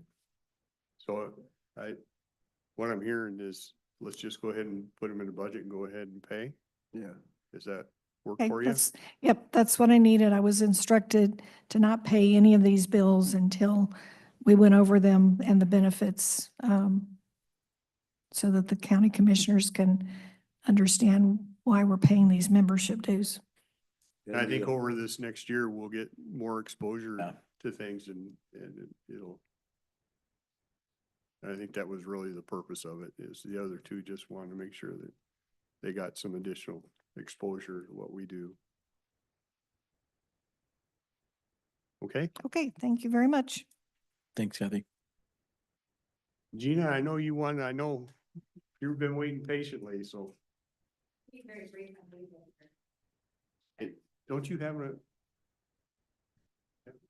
Yeah, I'm, Are you okay with it? yeah, I'm just gonna write it out. They told me if I was a few minutes late, don't worry about it. So I'm gonna just, Okay. I'll go over there when we're done. Okay.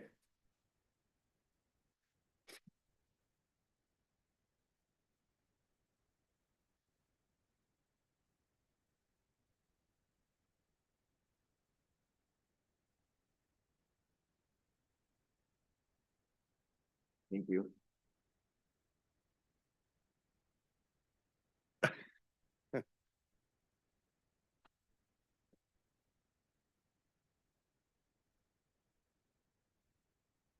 Okay, thank you. Gina James, Health and Human Services. I just wanted to touch base. I'm trying to retrain myself to come and bring things to the new board ahead of time. I know I've talked to both the new commissioners a little bit about making sure we get information ahead of folks. So we do have some upcoming contracts that we've started some conversation about. So I just wanted to quickly circle back. We do have one of these items on the agenda for next week on Tuesday. Down at the bottom under health, we have Amendment 1 to our consolidated contract. So I want to highlight that one in particular. So that's on the agenda for Tuesday. And I'll just throw it out there that if we need more time for questions or discussions, we could bump that out.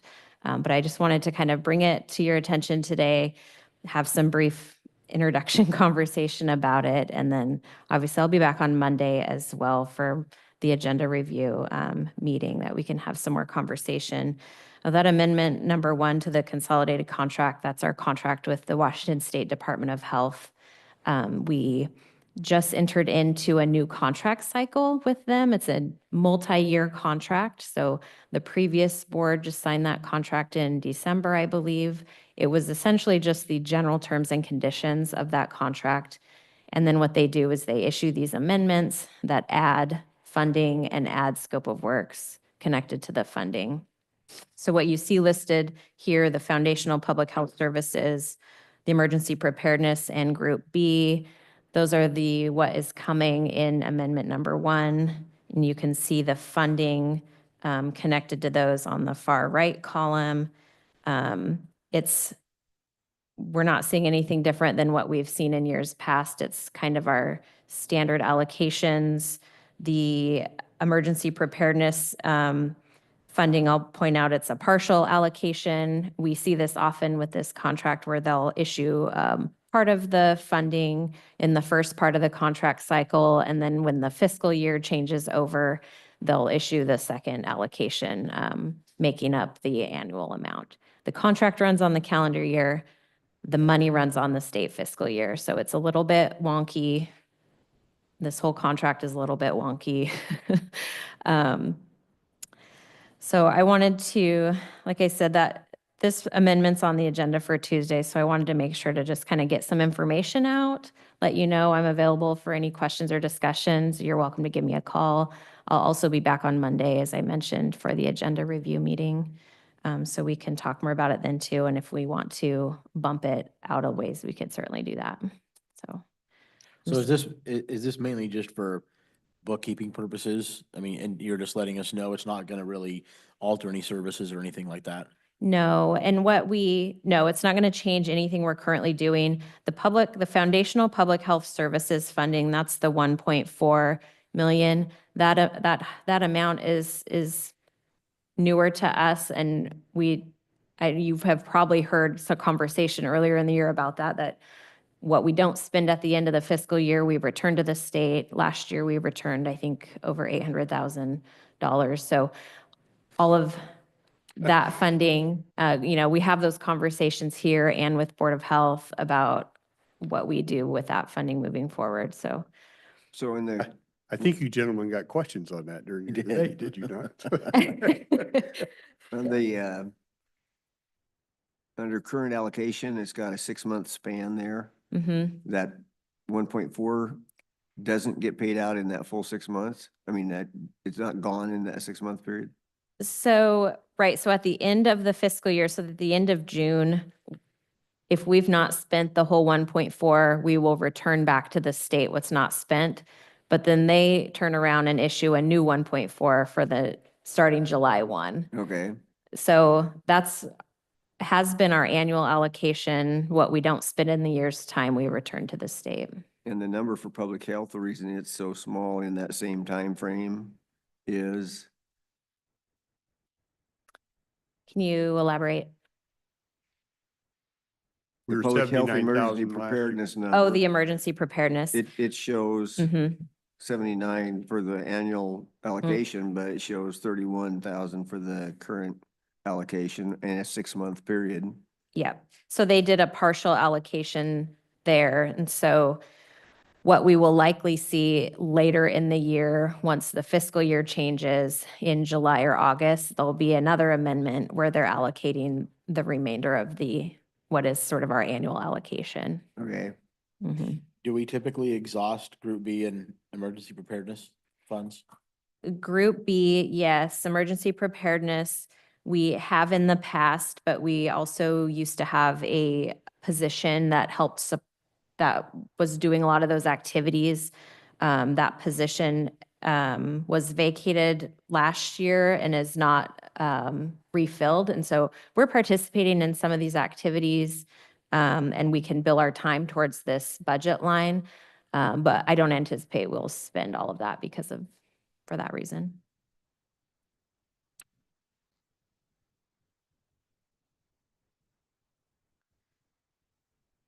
And the top, the coordinated entry, that was what I was referring to, that the state will make you go through this coordinated entry before you can access, Certain housing programs. yeah, Yeah, other so services.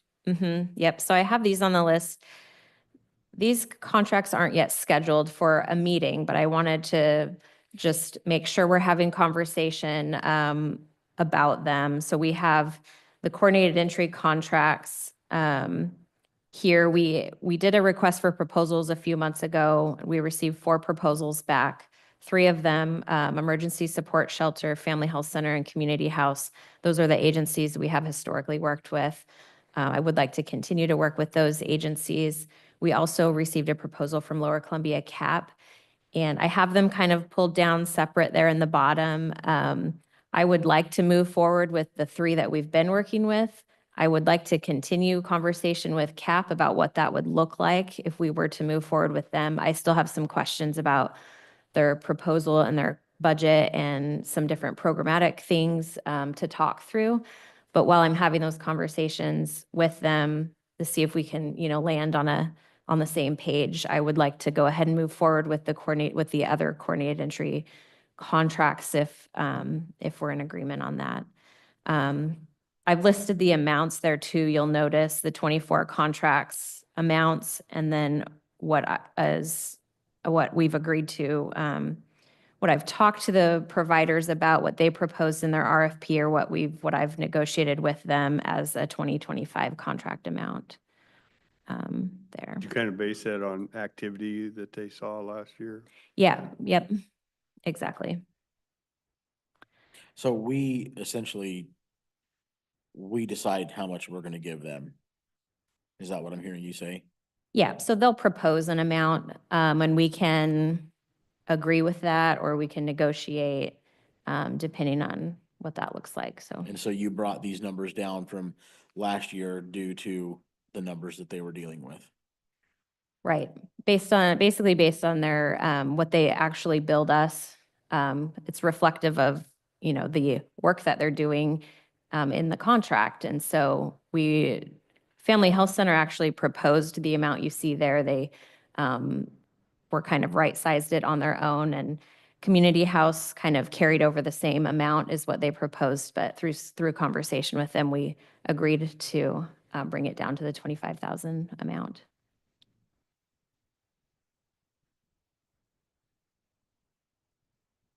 Good job.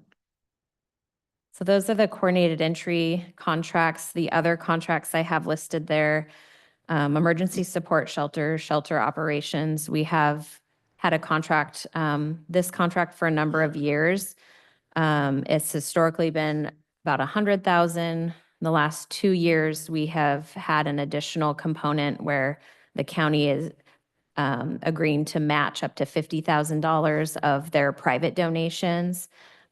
They've done that both 2 years, so we've matched the 50,000 in private donations with them. So one question I have is, does the board want to continue to do that at the 150 amount with the 50,000 match, or go back to the 100,000 amount? So that is a question I have for the board with that particular contract, but we're ready to move forward with that one as well, whenever the board is comfortable in making a decision about that.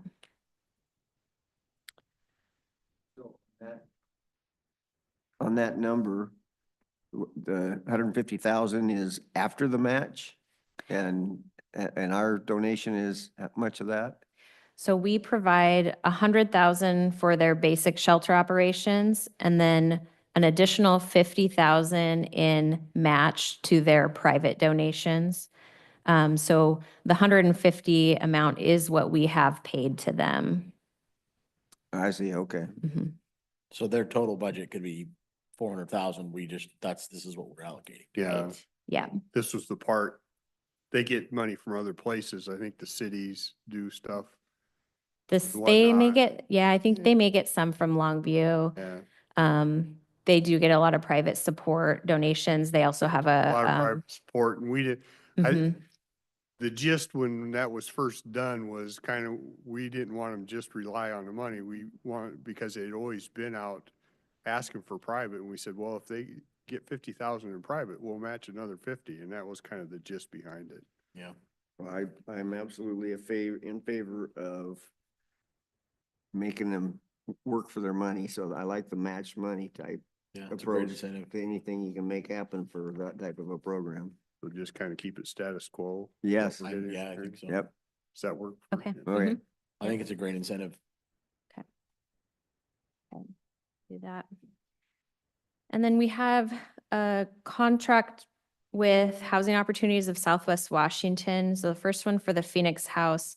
The county has been involved in funding this particular project for a number of years. It previously was with Family Health Center, although Housing Opportunities has always been involved. They've managed the housing and the vouchers for the units. So this particular project is for individuals who have completed and are exiting an inpatient treatment program, and they can come back and live in this kind of a secure living environment and get some assistance with kind of reintegrating into the community, regaining some self-sufficiency, connecting back with, employment or school with their children, whatever it may be.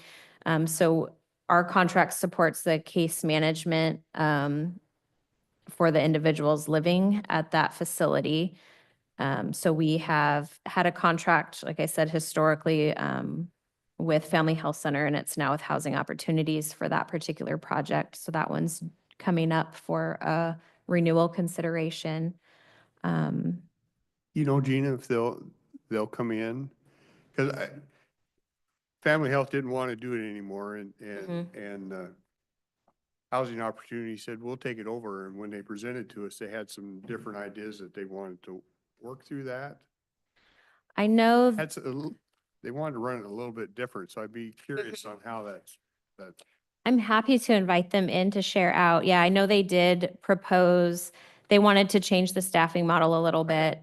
So they have someone there during the day. They also have someone there now evenings and weekends as well. I think they had some metrics on numbers that they wanted to achieve, as how fast people came through the system, or Yeah, I will invite them in. Yeah. I'd be interested in hearing how their changes have worked. Yeah, because it sounds like it's a lot more than just housing opportunity, what they do, what they provide for those people. Yeah, it's a really neat program, and they're always willing to give tours if anyone's interested in going and seeing the facility. It's a neat environment over there. The second contract I have here listed with Housing Opportunities would be a new contract.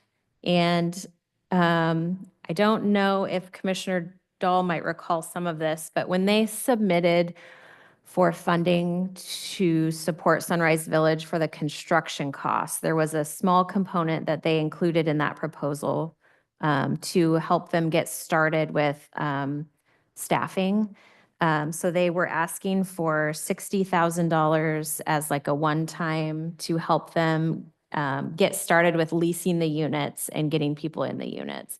So they've completed that construction part and they're now getting ready to lease up the units and have asked if we can move forward with this piece of that proposal and the award to so that they have that sort of startup and can get going with helping to lease up the units and get people in there. The ask was a one-time, so I don't anticipate this as sort of an ongoing operational ask, but just a startup Just the cost. same number that was in the original proposal? Yes. Okay. And I'm sorry, Gina, did you say that how did you get a hold of these people? Did they come to you? So they had submitted in an RFP, a request for proposals, I think it was in 2023, for the construction costs of Sunrise Village and this startup operational cost. So it was all in one proposal. At that time, the total funding amount was approved, but obviously they weren't ready for this piece until the construction part was done. So now that the construction piece is done, they're ready to move forward with leasing up the units and getting people in them. So this was a part of that project, but we didn't include it in that contract because we just kept it to the construction costs and waited until they were ready for this piece. How many units is that? That's Oh, 30. gosh, 40? I think it's right around 40. I think that's pretty Mhm. close. I think it's 40 units. This was actually done right before I came in when Commissioner Okay. Jay Bush was, Okay, yeah. okay.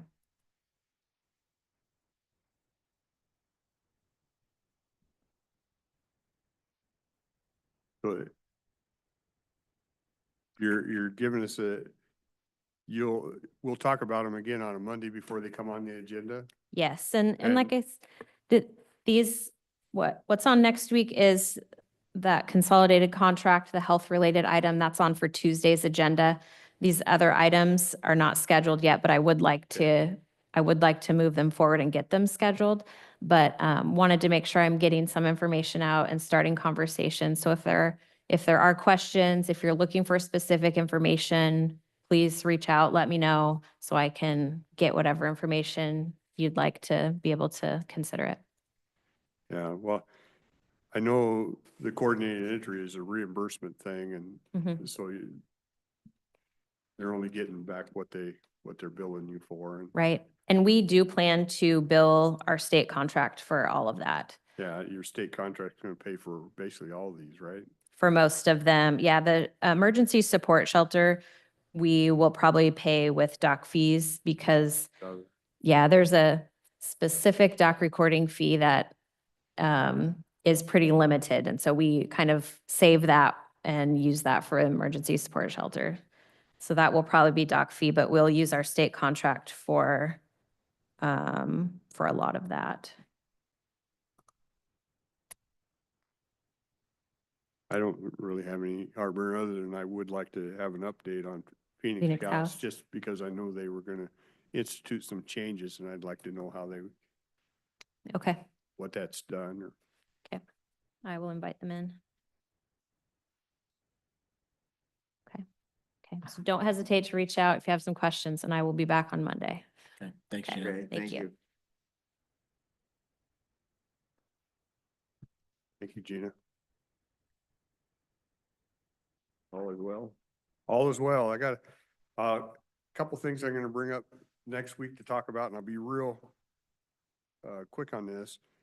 The resolution from the state, from the governor, telling departments if they don't get permits out in a timely manner, that they get refunded permit fees. I'd like to talk about that. And I was gonna talk about ADOs. We talked about that a little bit today about CEDC. Those are the two things on my mind.